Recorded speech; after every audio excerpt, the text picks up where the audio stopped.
BJP ಸರ್ಕಾರದ ಅವಧಿಯಲ್ಲಿ PSI ನೇಮಕಾತಿಯಲ್ಲಿ ಭಾರೀ ಅಕ್ರಮ ನಡೆದಿತ್ತು. ಆಗ ಅವರ ಸರ್ಕಾರದಲ್ಲಿ ಯಾರು ರಾಜೀನಾಮೆ ಕೊಟ್ಟಿದ್ರು ಎಂದು ಡಿಸಿಎಂ ಡಿಕೆ ಶಿವಕುಮಾರ್ ಪ್ರಶ್ನಿಸಿದ್ರು.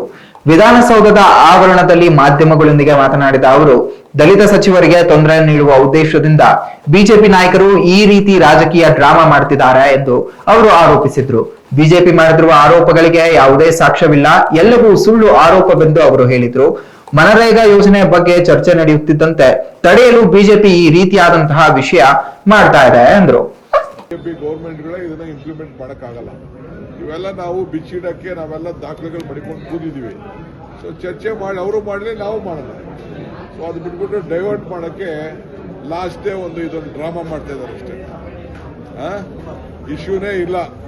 ನೇರವಾಗಿ ಯಾವ ತನಿಖೆ ಬೇಕಾದ್ರೂ ಕೊಡ್ಲಿ, ಯಾವ ತನಿಖೆ ಬೇಕಾದ್ರೂ ಆರ್ಡರ್ ಮಾಡಲಿ. ಅರ್ಥ ಆಯ್ತಾ?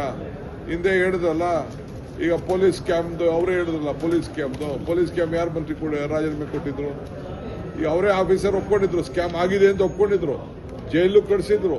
ಎಡಿಜಿಪಿ ಪಾಪ ಹೋದ ಜೈಲಿಗೆ, ಈಗೇನೋ ಬಂದವನು ಅಂತ. ಸೊ ಹಂಗೆ ಇದೆಲ್ಲ ಬರೀ ಏನೋ ಒಬ್ಬ ದಲಿತನ ತೊಂದರೆ ಮಾಡಬೇಕು ಅಂತೇಳಿ ಇವತ್ತು ಮಾಡ್ತಾ ಇದ್ದಾರೆ. ಮೆಟ್ರೋ ನಮ್ಮ ಕೈಲಿಲ್ಲಪ್ಪ, ಅದ್ರ ಕಮಿಟಿ ಇದೆ, ಕಮಿಟಿಯವ್ರು ಏನು ತೀರ್ಮಾನ ಮಾಡ್ತಾರೋ ಅವ್ರು ಮಾಡ್ಕೊಳ್ತಾರೆ.